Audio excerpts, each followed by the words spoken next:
Hello friends, आप सभी का स्वागत है मेरे यूट्यूब चैनल में भूमि केमिस्ट्री। इस चैनल को सब्सक्राइब कीजिए। और आज अपन वीडियो में पढ़ने वाले हैं सरफेस केमिस्ट्री। सरफेस केमिस्ट्री में अपन सबसे पहले उसका जनरल इंट्रोडक्शन लेंगे और उसके बाद धीरे धीरे आगे के वीडियोस में अपन इसको कंप्लीट करते जाएंगे। तो अपन स्टार्ट करते हैं सबसे पहले जनरल इंट्रोडक्शन से। सरफेस केमिस्ट्री का जनरल इंट्रोडक्शन की अगर बात की जाए, जनरल इंट्रोडक्शन की जब बात की जाती है तो सरफेस केमिस्ट्री सबसे पहली बात यही आती है, सरफेस केमिस्ट्री किसको कहते हैं। तो बात ये होती है कि ब्रांच ऑफ केमिस्ट्री, मतलब केमिस्ट्री की वो ब्रांच ऑफ केमिस्ट्री जिसमें किसकी स्टडी की जाती है, study of surface phenomena. Chemistry की वो ब्रांच जिसमें सरफेस फिनोमेना की स्टडी की जाती है, मतलब सरफेस पे कौन कौन सी कह सकते हैं अपन रिएक्शंस हो रही है, या सरफेस पे किस तरीके के मैकेनिज्म्स हैं, किस तरीके के फिनोमेना प्रेजेंट है सरफेस को लेके, उसके बारे में बात की जाती है। सरफेस फिनोमेना या सरफेस अपन कह सकते हैं, जैसे एक सॉलिड है तो सॉलिड के ऊपर गैस के मॉलिक्यूल्स क्या होते हैं, एडसॉर्ब होते हैं। तो इस फिनोमेना का जो एडसॉर्प्शन का जो स्टडी होता है वो अपने सरफेस केमिस्ट्री में होता है। तो सरफेस केमिस्ट्री में ये तो होती है जनरली इसकी डेफिनेशन की, भाई सरफेस फिनोमेना के बारे में नॉलेज देता है अपने को, तो ये सरफेस केमिस्ट्री ब्रांच हो जाती है केमिस्ट्री। उसके बाद बात आती है कि इसमें भाई जनरल अपने को कौन कौन से वर्ड सुनने को मिलते हैं। एक तो अपने वर्ड सुनने को मिलता है एडसॉर्प्शन,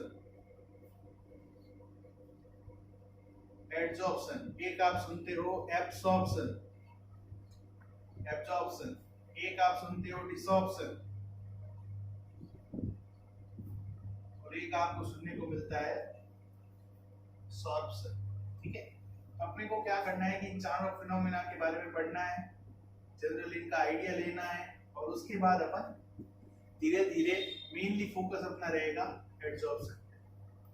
एडसॉर्प्शन फिनोमेना क्या होता है, उससे पहले एडसॉर्प्शन फिनोमेना ही पहले देख लेते हैं। एडसॉर्प्शन फिनोमेना ये होता है कि भाई कोई भी आप सरफेस ले रहे हो या कोई भी आप सब्सटेंस ले रहे हो तो उस पे अदर सब्सटेंस जो होते हैं वो अट्रैक्ट होते हैं उसकी सरफेस की ओर, और उसके सरफेस पे आकर वो कोई ना कोई फोर्सेस से या कोई ना कोई बॉन्ड से बाइंड होते हैं। जैसे अपन यहाँ पे एग्जांपल की फॉर्म में अगर समझ सकते हैं कि अपन चारकोल जो कि कोयले से बनाया जाता है, तो चारकोल एक बेटर एडसॉर्बर होता है। एडसॉर्बर की फॉर्म में कैसे यूज किया जाता है कि आपने कोल माइंस वगैरह में जो गैस मास्क होते हैं, मतलब कोल माइंस वगैरह में जो टॉक्सिक गैसेस निकलती है, तो चारकोल क्या करता है उसको एब्जॉर्ब कर लेता है।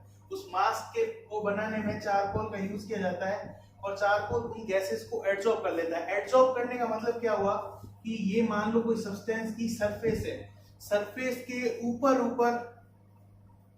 सब्सटेंस के मॉलिक्यूल का क्या होना, इकट्ठा होना, या कह सकते हैं आप अट्रैक्ट होना।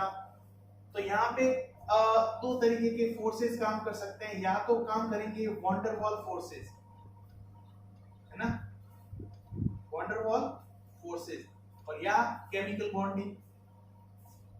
तो इसी के बेसिस पे आगे इनके अपन टाइप पढ़ेंगे, बट अभी अपने को यही समझना है कि कौन कौन से फोर्सेस काम करते हैं। तो वॉन्डरवॉल फोर्सेस और केमिकल बॉन्डिंग काम करते हैं। अब एडसॉर्प्शन में अपन को दो टर्म देखने को सुनने को मिलती है, एक तो होता है एडसॉर्बेट,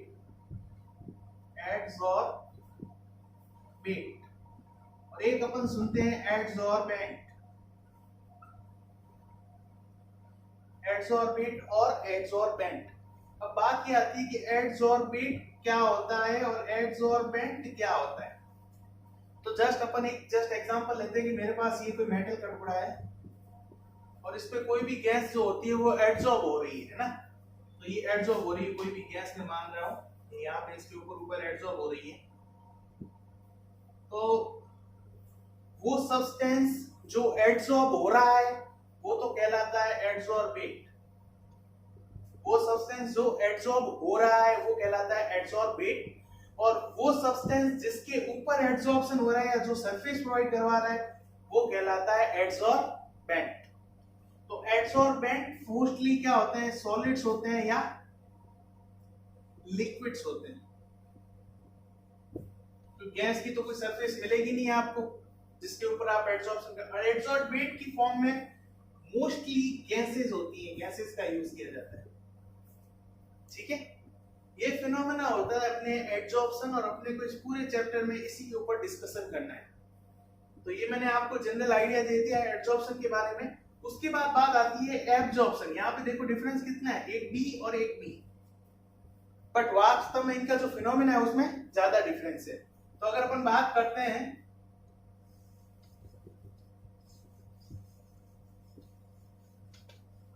कि एब्जॉर्प्शन क्या होता है, एब्जॉर्प्शन क्या होता है? एब्जॉर्प्शन का मतलब होता है कि कोई भी बॉडी है आपके पास, या कोई भी आपने मेटल लिया है, या कोई भी अन्य थिंग, दूसरी थिंग ली है, ठीक है। तो एब्जॉर्प्शन में तो क्या हो रहा था कि भाई सरफेस पे उसका अट्रैक्ट हो रहे थे और सरफेस पे ही इकट्ठा हो रहे थे। एब्जॉर्प्शन में क्या होता है कि uniformly distributed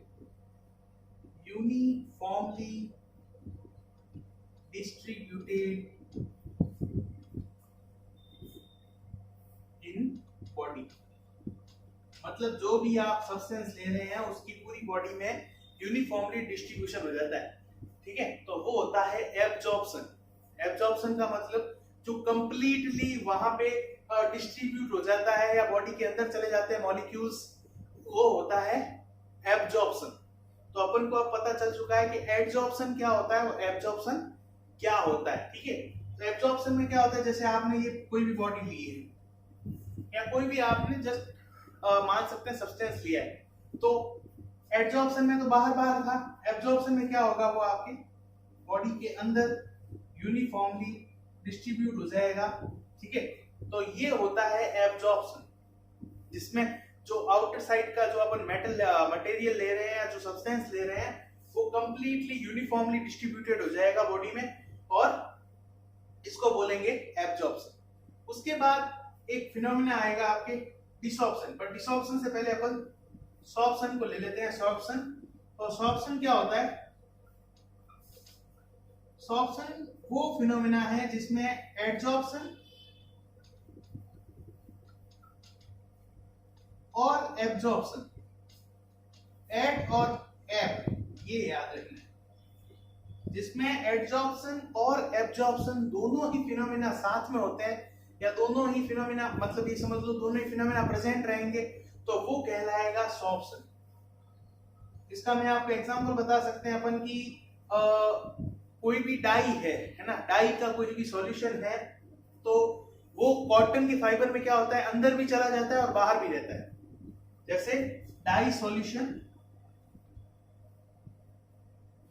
on cotton fibre, तो जब आप एक रुई का टुकड़ा लेते हो और कोई भी कलर की मतलब डाई का कोई सॉल्यूशन बनाओगे, तो आप देखोगे कि रुई के अंदर भी डाई चली जाती है और रुई के बाहर भी डाई प्रेजेंट रहती है, तो वो फिनोमेना कहलाता है सॉर्प्शन। तो सॉर्प्शन को अपन डायग्राम से कैसे रिप्रेजेंट कर सकते हैं, ये कोई बॉडी हो गई और बॉडी के अंदर भी प्रेजेंट रहेंगे जो भी आपका आने वाला सब्सटेंस है, और बॉडी के बाहर भी प्रेजेंट रहेगा। मतलब यहाँ पे एब्जॉर्प्शन और एडजॉर्प्शन दोनों ही साथ में हो रहे हैं। ठीक है, तो ये फिनोमेना हो जाते हैं इसके एडजॉर्प्शन और एब्जॉर्प्शन, सॉर्प्शन के। सॉर्प्शन के बाद अपने पास एक लास्ट पॉइंट रहता है,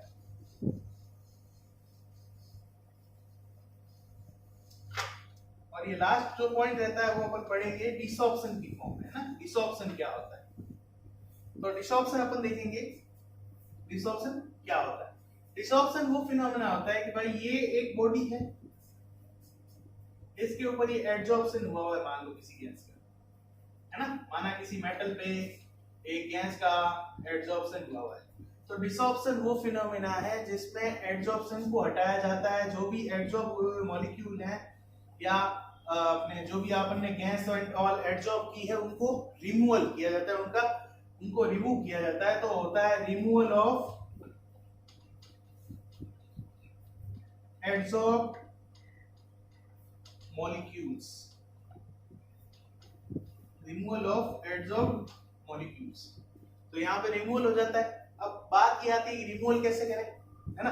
तो रिमूवल में एक तो अपन कर सकते हैं कि हाई टेम्परेचर, अगर आप टेम्परेचर ज्यादा बढ़ा दोगे तो ये बॉन्ड टूट जाएंगे और रिमूवल हो जाएगा।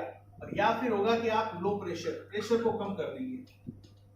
गैस की एक आपको पता हो तो प्रॉपर्टी होती है कि हाई प्रेशर पे गैस जो होती है वो लिक्विफाई होने की कोशिश करती है और इसी प्रॉपर्टी के कारण वो एड्सॉर्ब होती है। तो अगर आप प्रेशर कम कर दोगे तो गैस वापस से गैसेस मॉलिक्यूल्स में आ जाएंगी और क्या होगा, एड्सॉर्प्शन जो है वो हट जाएगा। तो ये अपने होते हैं 4 इसके जनरल इंट्रोडक्शन के पॉइंट कि ये चारों फिनोमिना क्या होंगे और अपन इसको कैसे समझ सकते हैं। अब अपन आगे का टॉपिक लेते हैं। आगे अपन क्या करेंगे, इनको आपस में कंपेयर करेंगे, एड्सॉर्प्शन और एब्जॉर्प्शन, क्योंकि मेनली अपने को क्या होता है कि इसी में कंफ्यूजन आता है कि एब्जॉर्प्शन क्या होता है और एड्सॉर्प्शन क्या होता है। तो अपन इसके बारे में बात करेंगे आगे, इन दोनों को कंपेयर करके, है ना। अपन बात करते हैं, एक साइड लिख देते हैं एड्सॉर्प्शन, एक साइड अपन लिख देते हैं एब्जॉर्प्शन, है ना। तो ये समझ लीजिए इनमें डिफरेंस हो जाए या इनमें कंपैरिजन हो जाए, ठीक है। तो एड्सॉर्प्शन क्या है, सबसे पहले सरफेस फिनोमेना है। ये सिर्फ सरफेस पे होता है, इसका जो भी आपके सब्सटेंस है उसकी बॉडी से या उससे कोई लेन देन नहीं है। यहाँ पे इसको मानते हैं बल्क फिनोमेना मान सकते हैं, है ना, बल्क फिनोमेना मान सकते हैं, या इसमें पूरी बॉडी में इवनली डिस्ट्रीब्यूटेड होते हैं। सेकंड अपन इनमें मान सकते हैं कि यहाँ पे जो एड्सॉर्बेट की कंसंट्रेशन है, adsorbate concentration increases on surface. Surface पे क्या होगा कि आपके जो एड्सॉर्बेट है या जो आउटर मटेरियल है, जो आउटर सब्सटेंस है, वो इंक्रीज होता रहेगा। जैसे अगर मान लो गैस है कोई मेटल पे, है ना, तो यहाँ पे होगा क्या, गैस इंक्रीज होती रहेगी एड्सॉर्प्शन होने के कारण। यहाँ पे क्या होगा, यूनिफॉर्मली डिस्ट्रीब्यूटेड, यूनिफॉर्मली डिस्ट्रीब्यूटेड मतलब क्या है कि यूनिफॉर्मली डिस्ट्रीब्यूटेड रहेंगे, बॉडी के अंदर रहेंगे। यहाँ पे ऐसा कुछ नहीं है कि कंसंट्रेशन इंक्रीज हो रही है एक साइड। उसके बाद अपन थर्ड थिंग लिखते हैं कि यहाँ पे ये स्टार्टिंग में क्या होता है, ये फास्ट होता है। एब्जॉर्प्शन का जो फिनोमेना होता है वो स्टार्टिंग में फास्ट होता है, देन इक्विलिब्रियम जैसे जैसे आएगा, इक्विलिब्रियम पोजीशन पे क्या हो जाता है, ये स्लो हो जाता है। ये पूरी प्रोसेस यूनिफॉर्म रेट में शो होती है, मतलब एक ही रेट रहेगी पूरे प्रोसेस में, चेंज नहीं होगी कि एक बार फास्ट हो गया थोड़ा धीरे हो गया, ऐसा नहीं होता। एब्जॉर्प्शन एक यूनिफॉर्म रेट से होता है, यहाँ पे रेट पहले फास्ट होती है उसके बाद स्लो हो जाती है, ठीक है। अब यहाँ पे अपन एग्जांपल के तौर पे तो कुछ भी ले सकते हैं, जैसे कि एक हाइड्रोजन का एड्सॉर्प्शन इस पे होता है निकल, प्लेटिनम, पैलेडियम। आप आगे एक रिएक्शन पढ़ेंगे, हेटेरोजेनस कैटालिसिस।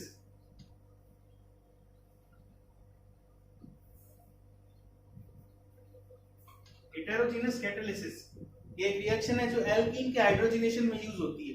तो वहां पे निकल, प्लेटिनम और पैलेडियम जो होते हैं वो कैटलिस्ट की फॉर्म में काम करते हैं और वहां पे हाइड्रोजन को सरफेस एरिया प्रोवाइड करते हैं ताकि हाइड्रोजन का एड्सॉर्प्शन हो और उसके बाद ये हाइड्रोजन किसके साथ जुड़ सके, एल्कीन के साथ, और प्रोडक्ट अपने को एल्केन बनता है। तो और भी इसके बहुत से एग्जांपल है, जैसे गैस मास्क में हो गया, चारकोल का हो गया, है ना। उसके बाद अपन बात करते हैं एब्जॉर्प्शन की। एब्जॉर्प्शन में पहला एब्जॉर्प्शन तो अपन देखते हैं अमोनिया का। जब आप अमोनिया को वाटर के साथ मिलाते हो तो अमोनिया कंप्लीटली एब्जॉर्ब हो जाता है वाटर मॉलिक्यूल के साथ और अपने को प्रोडक्ट की फॉर्म में क्या मिलता है, अमोनियम हाइड्रोक्साइड का सॉल्यूशन। उसके अलावा मैंने आपको बताया कॉटन फाइबर हो गए कि डाई सॉल्यूशन में अगर आप कॉटन फाइबर को भिगोते हो तो कॉटन के अंदर तक भी मतलब डाई चली जाती है और बाहर भी डाई प्रेजेंट रहती है। तो इस तरीके से एब्जॉर्प्शन का चलता है फिनोमिना। हालांकि वो कॉटन वाला मैंने आपको ऑप्शन में बताया था, फिर भी एब्जॉर्प्शन में आप उसको ले सकते हो, जैसे वाटर का ले सकते हो या कोई भी ऐसी बॉडी जिसमें कंप्लीटली आउटर सब्सटेंस चला जाए या यूनिफॉर्मली डिस्ट्रीब्यूटेड हो जाए। ठीक है, तो ये अपन ने पढ़ लिया एब्जॉर्प्शन सरफेस केमिस्ट्री में। एब्जॉर्प्शन क्या होता है, एडजॉर्प्शन क्या होता है, सॉर्प्शन क्या होता है और डिसॉर्प्शन क्या होता है। चार मेन इनके टर्म्स हैं, मेन फिनोमिना है, इनके बारे में अपने को पता होना चाहिए। उसके बाद अपन ने कंपेयर कर लिया कि एडजॉर्प्शन और एब्जॉर्प्शन में मेन डिफरेंसेस क्या हैं। अब आप इनमें मेन डिफरेंसेस पता कर सकते हो क्या होते हैं, आपको इनका अर्थ समझ में आ चुका है। बाकी अपन नेक्स्ट वीडियो में देखेंगे जिनमें अपन आगे पढ़ेंगे इसमें एक की एडजॉर्प्शन जो होते हैं ये कितने टाइप के होते हैं। एडजॉर्प्शन के टाइप क्या है, एडजॉर्प्शन का मैकेनिज्म कैसे है, एडजॉर्प्शन के कैरेक्टरिस्टिक्स क्या होते हैं, तो इनके बारे में अपन नेक्स्ट वीडियो में पढ़ेंगे कि एडजॉर्प्शन को कंप्लीटली आगे कैसे पढ़ना है। ठीक है, और उसके बाद अपन उसके आगे वाले वीडियोस में और भी बहुत कुछ देखेंगे। और इस वीडियो में अगर आपको कोई भी तरह की दिक्कत हो या कोई भी तरह का आपको डाउट आया हो तो आप कमेंट सेक्शन में लिख के बता सकते हैं। Thank you.